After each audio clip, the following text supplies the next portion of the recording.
Welcome to the Land Your Bet Sports Betting Show, week 4 in the NFL, and it's Tuesday, so Nate and I are bringing you some early looks, got some line movement, obviously, already from these very opening lines, plus we're going to have some player props. Even though we don't have those player prop lines available, we've got projections for you guys and some looks that you can take advantage of as soon as those are up. So let's get right into the first game we're talking about here with this line opening for Minnesota at Pittsburgh, -1.5, has moved to 2.5, and obviously the Vikes looked like on defense, essentially, last week with the ability to score when their offense wasn't even on the field. The eye test tells me this team was completely under valued last week, and I still think the Steelers are overvalued. So am I crazy that this should get over 2 and over 3 before we're probably too far into the week? You're not crazy. People who think Aaron Rodgers is back are crazy. This game is actually in Dublin. Yeah, you said at Pittsburgh, which is technically they are the home team. But yeah, this is a neutral site. Aaron Rodgers is graded 43rd of 47 by PFF this season. Yeah, despite being 2-1, right? I mean, he's 29th in EPA, 30th in first down rate, 34th in air yards attempt. And the only reason the Steelers are 2-1 is kind of because of special teams gaff with the Jeffs, and then the Patriots falling all over themselves despite outgaining them by 166, despite a team that couldn't running all over them again. And now the Vikings, who just look like world beaters with their ground game, and are getting 2 linemen back, Kelly and School, lost their left guard, but they do have the all-pro Christian Darrisaw, so they can run. And then all Carson Wentz has to do is manage things. He's in a much better ecosystem, I think, than Rodgers, and that's why I think you take the Vikings as long as it's under a field goal.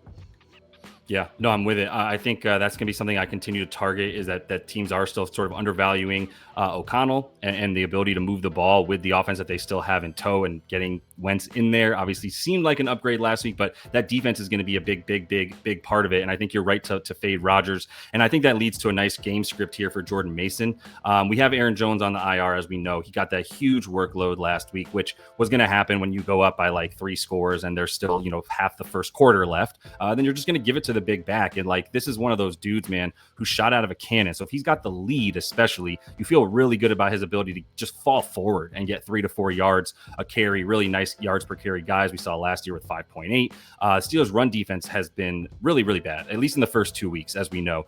First 2 weeks, it was really pitiful. When you play a quarterback like the mobile quarterback that they played, okay, I'll give them a little bit of a break, but they should be able to sort of ball hawk a lot better. And even like I said, or you said rather, Drake May was a big part of that rushing game. 7 rushes, we got that prop right, by the way.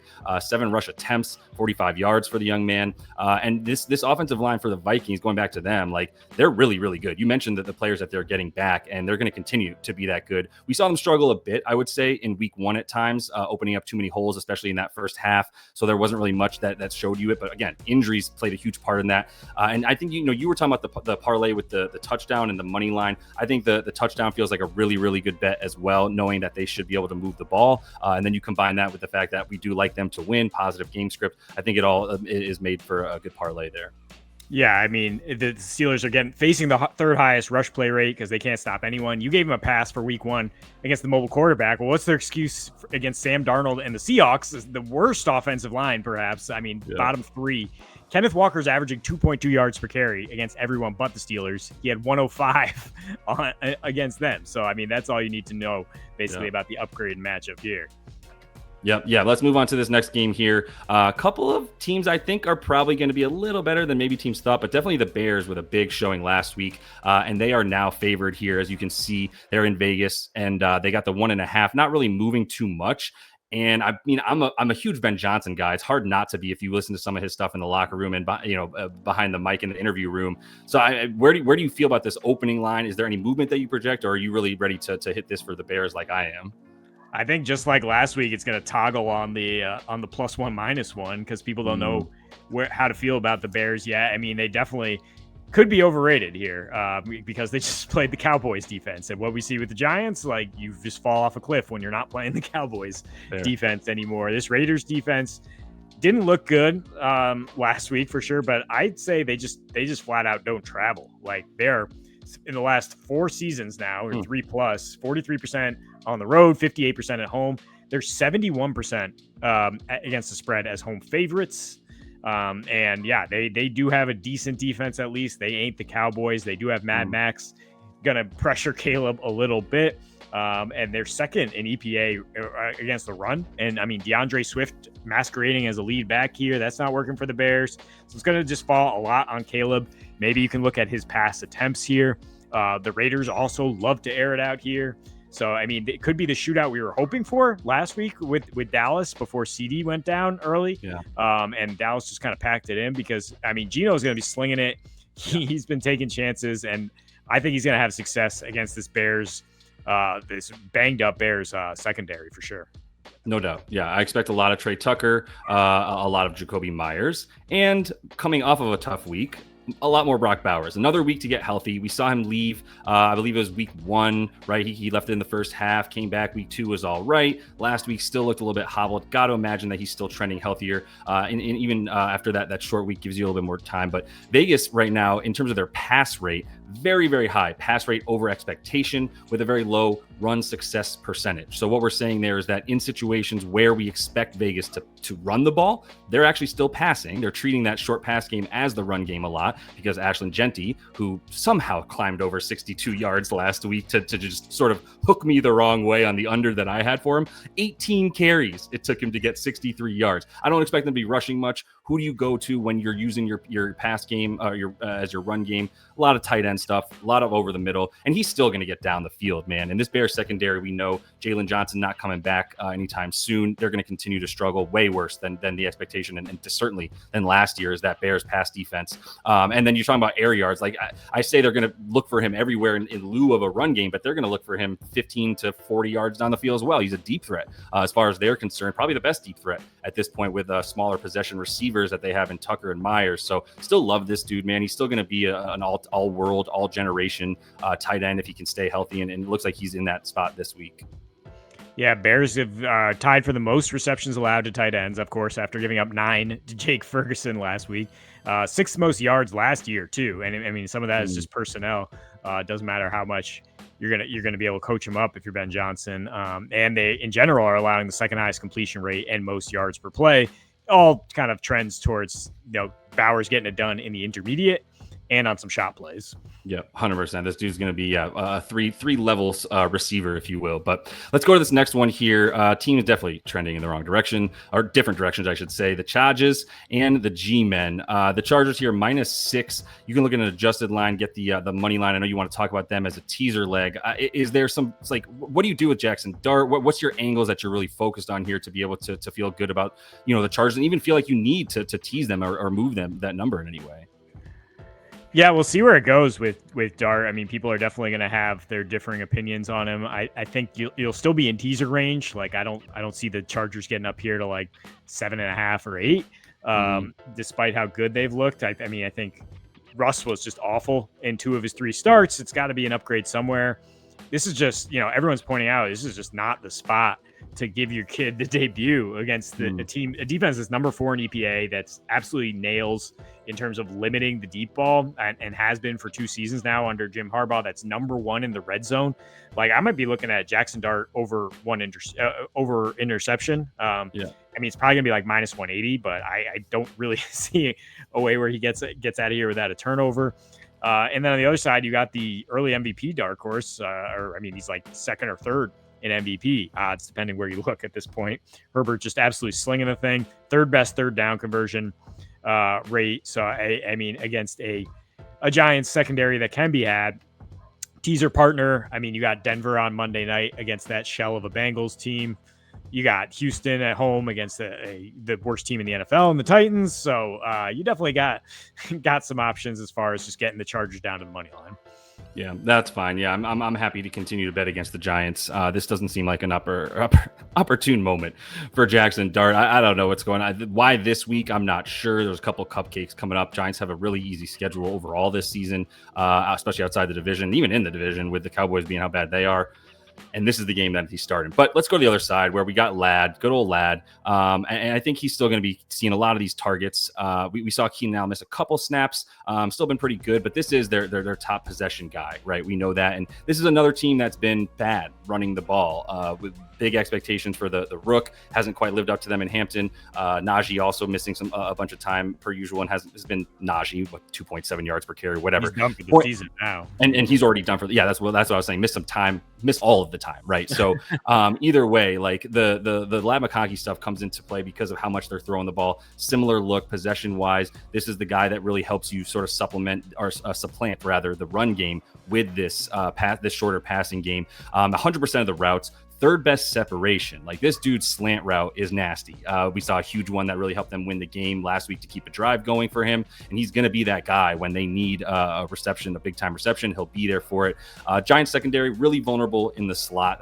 Vulnerable everywhere, but definitely in the slot. We look at him right now with a projected receiving yards total about 67 and a half. And I still think that's going to be a good number because he'll be a big part of them doing it. It's going to be some yak, waiting for that yak prop. I don't think you can even get that on any kind of funky books, but this dude, guys like Tucker Kraft, I'm waiting for that yak prop line so we can start betting on that stuff too. But love Lad's receiving yards in this one. Yeah, love Lad.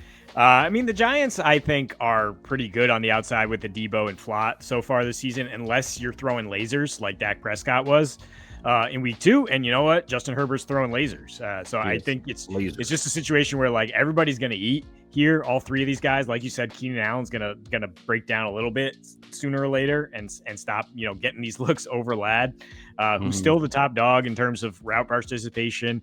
And I mean, yeah, the problem is he's been getting these dink and dunks underneath. It's like we need a little bit of explosive plays for him to get over his receiving props, but they're coming. I think they're definitely coming for Lad.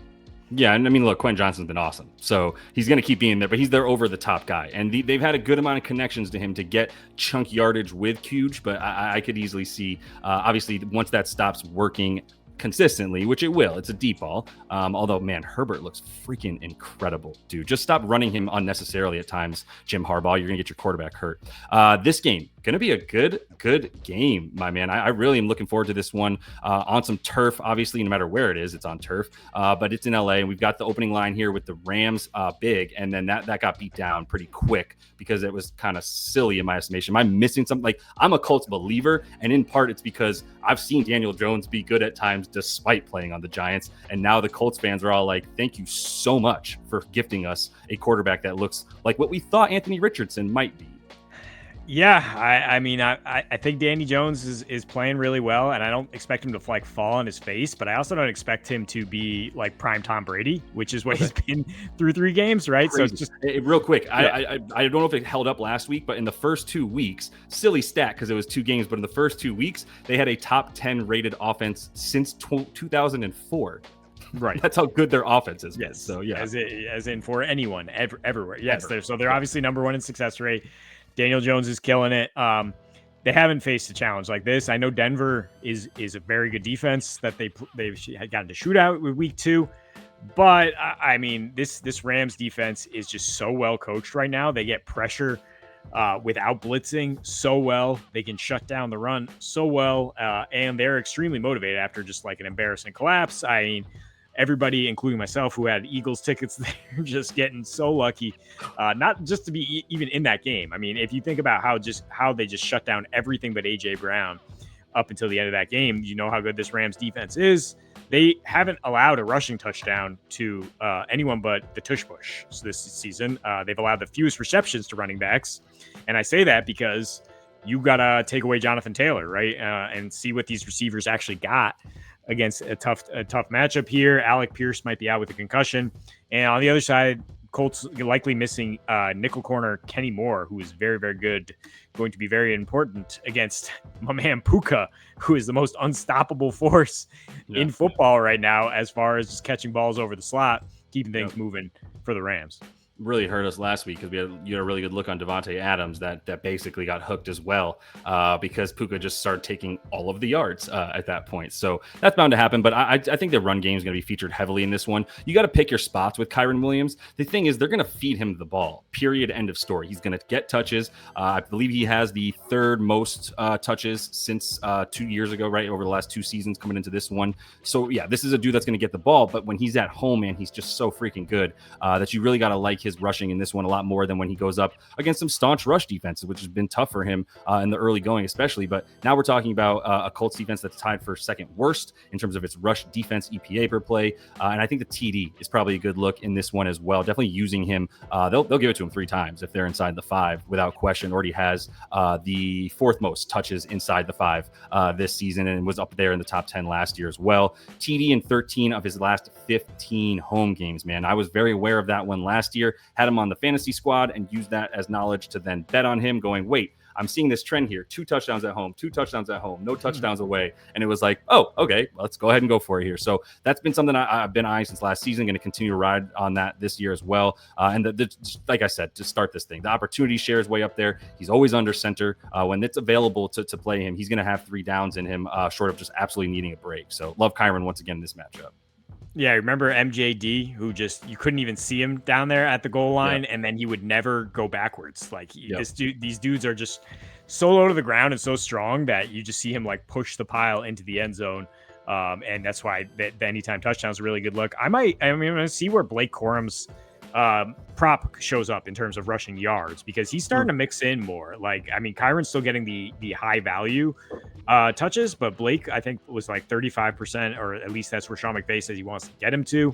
And honestly, if we think the Rams are winning at margin here to cover 3.5, you might be getting more possession and more opportunities. And like you showed up here, Colts are the second worst rush defense in terms of EPA.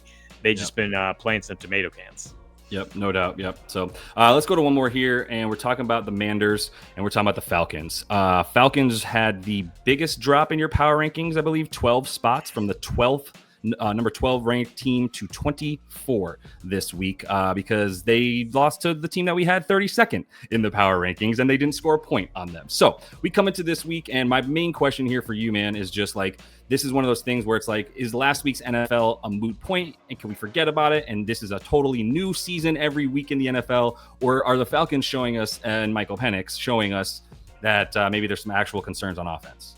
Yeah, I'm very concerned about Michael Penix as far as his ability to like read defenses at the moment, and the coaching he's getting. Like when you have like what looks like maybe a bottom 10 coach quarterback combination, they can be got, even though this isn't a classic NFL bounce back spot going home. And I mean, I just think if it's around 3 here and Jaden Daniels is maybe 50-50 to play, then this is a line you want to hit early if you want to be on this side anyway, because we're probably looking at a 4-point shift if Jaden Daniels is ruled in. If not, Marcus Mariota. Just to be clear, real quick, just to interrupt you, like, so if Mariota is ruled a starter, you're saying like, if you're getting this early because you like the Manders regardless, and if Mariota's in there, obviously this thing's going to stay where it is. But if Jaden comes in, then that moves 3 or 4 points towards the Commanders. Yes, correct. Okay. But I'm still comfortable under a field goal with Mariota, cool. with the superior just coaching unit and infrastructure. I mean, this Washington defense is pretty underrated. I would definitely. I mean, they're number 1 in third down rate. They're 6th in EPA per rush and 8th in overall success rate. Yep. And offensively, like, even though the Manders haven't gotten like any 4th downs this year, and that was what everyone was pointing at in terms of regression and like, oh, they can't keep doing what they're doing. I mean, 27 points per game. They're just still staying on the field. Daniels has only been healthy for 1.5 games. And, you know, the last time we saw him was against just probably the best defense in the league in the Packers. Falcons improved defensively, but yeah, I don't trust their offense right now and the infrastructure. Yeah, and with Mariota, you're going to get fast pace as well, right? Keep running up to the line, keep running those plays, and that is just the Falcons can't keep up on offense, and their defense is good. I do like their defense; it's top half of the league without question. It's actually been a top 5 pass defense this season, despite what happened last week with Bryce Young and company, who actually did a good amount on the ground. But either way, the defense still looks good. It's not the defense; it's the offense, and that's actually why we might be in a good buy low spot here for Drake London, who has not come out and had wide receiver 1 type games. Did get a little bit dinged up in week 1, so you expect him to also continue to get a little bit healthier. But it's just another sort of reason that adds to the list of why this is a buy low spot for the guy who is and should be the top target here. It's been Bijan essentially at this point because you don't trust Michael Penix as much. But I don't know how many more weeks Michael Penix has. If they feel like this defense could take them to a place that with Kirk Cousins in there is legit, you might see that happen. But either way, for Drake London, like even with Penix in there, he's just getting peppered with targets. You cannot ignore a 40% rather target rate on this one here. Last year from Penix, this year not quite getting the same amount of looks, but like we said, a little bit dinged up, and now he should have an easier matchup. Passing is definitely still very available for the Commanders, who shored up their rush defense a ton, but that pass defense is still vulnerable, and they're going to be missing about 3 cornerbacks this week, which should be pretty big. And like I said, like Marcus Mariota running up to the line, playing fast pace, getting points, like I think they're going to continue to be able to for this Commanders offense. That's just going to mean that this Falcons offense has to match it, and will be probably playing from behind pretty quickly, trying to throw early in this game. So got to get Drake London in a buy low spot before he does have his breakout game this year. Yeah, we'll see where the number opens. Marshawn Lattimore is in concussion protocol. They had to place Will Harris and Jonathan Jones on IR, did the Commanders. So, I mean, if there's no Lattimore, there's no big body to really deal with it. I mean, it's London against a backup. I think that's a big difference from last week where Darnell Mooney drew 11 targets because London was being guarded by J.C. Horn, who's very, very respectable big body corner in there. But I mean, yeah, he should be able to bully his way, whether it's Penix or Cousins down the stretch, if it is a really negative game script and you do see Cousins again. Yep. Shout out J.C. Horn and his Papa Joe. But yeah, I think this is another spot maybe for an an ATTD, anytime touchdown for our boy here as well, who should continue to get that, like you said, get targeted in the red zone. But that is all the time we have for you guys in this one. So appreciate y'all following along. Definitely make sure to stick around. I'm going to have everything you need for Thursday Night Football. Nate will be joining me on there to drop some of his plays as well. And then we will be back with Nate's stuff for the closing lines, some more player props, everything you need over up on landyourbets.com as well. So until we see you next, happy betting.